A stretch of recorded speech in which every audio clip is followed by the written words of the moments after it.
Okay, guys, so this is the last chapter, and in this one we will merge these two objects together. So basically we'll take our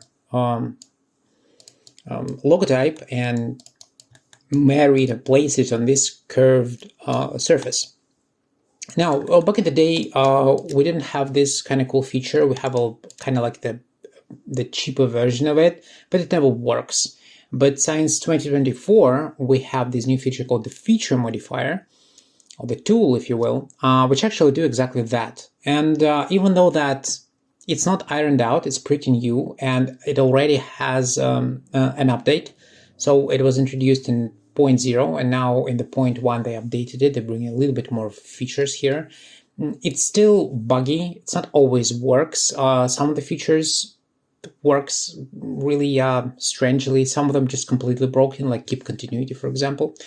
But it's still usable, and I would say that right now it's one of the greatest additions to the Alias in this 2024 version. A part of the UI and stuff. I think this one is like the next gem. So before we start, and by the way, let me show you where this feature modifier, because it's in my palette. Now this new feature is in the object edit. Here it is. Okay, so before we start placing, let me clean things a little bit. So I will let me hide this surface for now.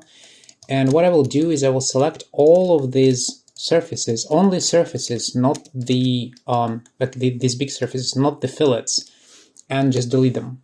I don't need them anymore. But all the fillets should stay. Now this is the old a templated surface. Let me delete it as well.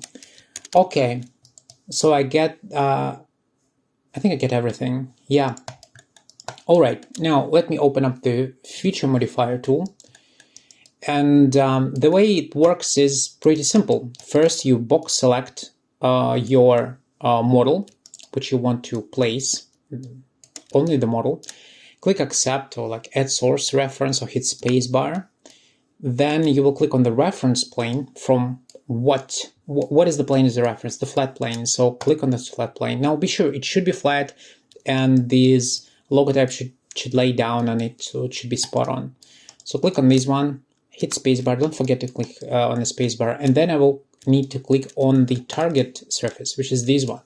Now it's probably will fail right now. I'll show you in a minute why, in a second. So I'll click on it, and as you can see, something strange happened. Like, what the hell is this, right?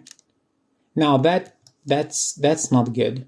So the reason why it's happened, I just deselected everything and canceled it, is because this surface is trimmed. Now, in theory, it's still supposed to work, but in some situations, I don't know which one exactly it happens, but once again, it's a bug. It just doesn't want to work. So let me untrim it and repeat the steps. So click on the feature modifier, select our model, accept, click on the reference panel, accept, and then click on the surface. Here we go. Now, even though that I rotated this one in the previous lesson, it's still in the appropriate position. Well, the reason for that is because the UV's directions for this surface and for this surface are different. Well, I can change the UV direction here, or I just can rotate it in the 2024.1. We get these additional new features, so now I can rotate it, say minus 90 degrees, doesn't matter. And here we go. Now the actual size of this projection, or this object, defined not only by this plane, but it defines by the reference plane. So the bigger the reference plane will be, the bigger the object will be. Now we can scale it in UNV here, but at this version, which I am right now, I am not advising it. It can butcher it pretty significantly, and you will not get the proper result. Another thing, as you can see, my keep continuity is unchecked. Well, the reason is the same. It just destroy your model. Once again, it really depends on the model you're placing. You know, with the simple ones, it can work. But if you have a lot of complexities and rational flags, well, yeah, it just doesn't work. So the keep ratio here, it's supposed to keep the ratio, you know, the aspect ratio. It kind of works, but I would say not all the time. So once again, it needs guidance. I would say this tool should be updated. Now, what's important here is the vector. So now I'm projecting along the normals, and there is a couple of options for me. I can project it straight from the view, from the origin or the XYZ axis, or using the vector, which is a pict, and it basically defines the structure of it and how it appears. Now, I really want it to be along the normals, and I'm pretty happy with that. I don't want to change the scale or anything else, so I'm actually keep it like this. So what I'm going to do next is I will deselect everything and now do some, well, manual labor. So I isolate this too, and then actually I not only isolate, I will delete the history from it because I don't really need it. And then I will project these fillets onto the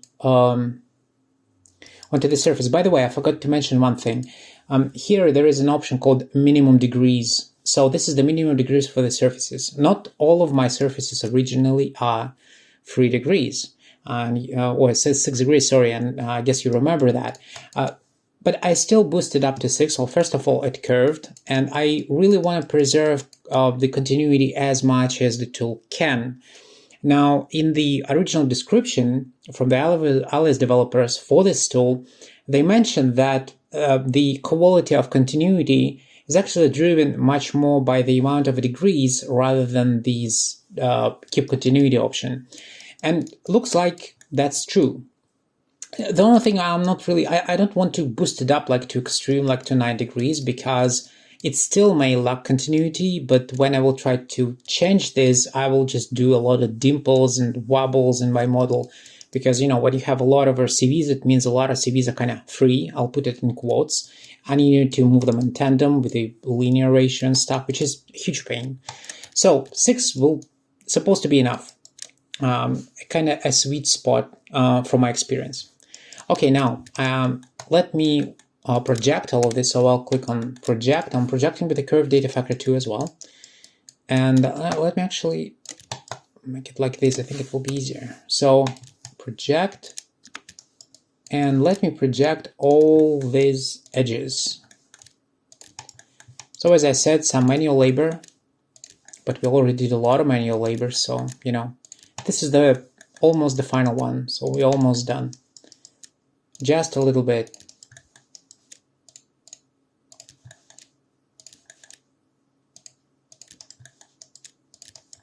Okay, let me project it.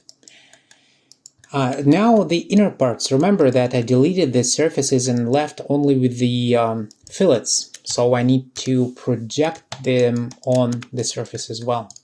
So let me do that. Once again, slowly, one by one.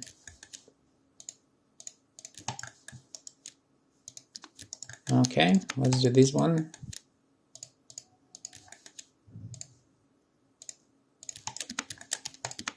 Now this one.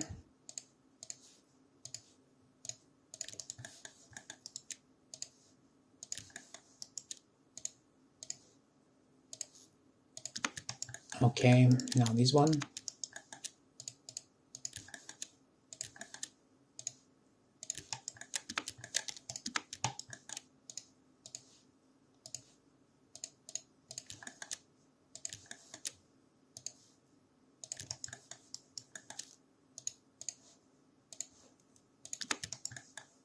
Okay, almost there.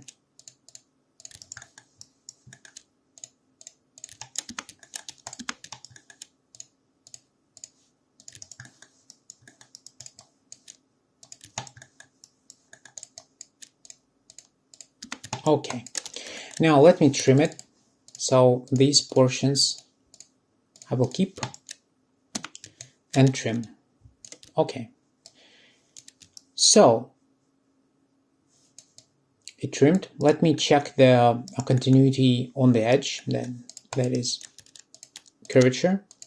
As you can see, it is. And remember, we have a very tight tolerances, and the model is very small. So I'll check these ones quickly. Sorry, wrong. Check. Checking the wrong curve. Somewhere behind. Okay, it's all good. Cool. All right.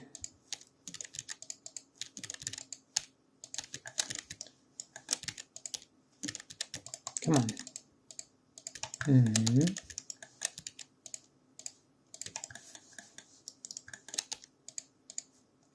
Okay, so everything is curvature. That's great. Okay, what's about the actual model? You know, all of the other parts. So remember, I said that this is not a perfect tool, and what I mean is not just it's bugging here and there is some kind of like discrepancies. It doesn't always preserve the continuity the way you want it to preserve it, although it's not that big of an issue. So let me just check some of the parts here and see what is curvature and what left, where we fail. So this is all curvatures about this one. Okay, so as you can see, we have a curvature deviation of 0.054. Now, my tolerance for the curvature is 0.05, and this is 0.054. It's extremely small deviation. Now let's go further and see other parts.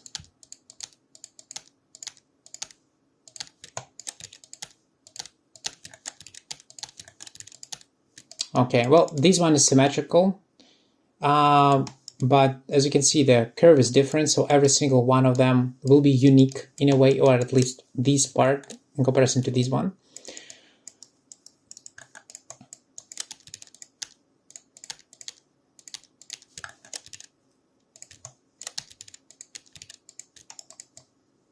.079, very small as well. Okay, let me check something here, just in case. 0.08. So it looks like that the top part is actually okay and a couple sides are failing. Now,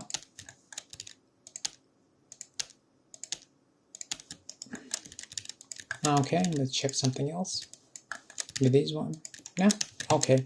All right, so as you can see, there is some deviations, but they are extremely tiny, and for the result we get in return, it's actually a great result. Now, I can consider that as a finished model, but if you're like, you know, you're crazy and you're like, no, there is like a red line or yellow line, I hate when I have yellow lines, I need to do something about that, well, you definitely can. So technically, if you're really a crazy person, you can go spend another like 30-40 minutes, I guess maybe even smaller, because you need to fix only these ones and then you can flip that around. But let me just show you that it's actually fixable, and you don't really need to spend a lot of time to really fix it. Just as an example, so this one, we have a curvature deviation of 0.054. So let me just pick the CV. Now in the other direction. So we managed to do this. Now we have this one a little bit. Okay, now let me just slide it then. And here we go. Okay, so you need to be smart when you merging something, not to destroy the surface, obviously. Let me work on, you know, this part. I remember that it has problems somewhere. Where it has problems. Okay, here it is. 0.079. Now let me try to fix this thing. Okay. So first of all, let me just try to move away here. And here, and here we go. Once again, we are fixing stuff which you don't really need to fix at this point. It's all good already. Oops, sorry. Now let me just, as an example, like fix something else where we can find something else. Now these ones, you know, they will have like, yeah, somewhat the same problem. You can just flip it across, or just actually do it manually, you know, and just, you know, do the simple. I already did it on this one. Let's try for something else. think we have something here as well, right? This one, 0.05.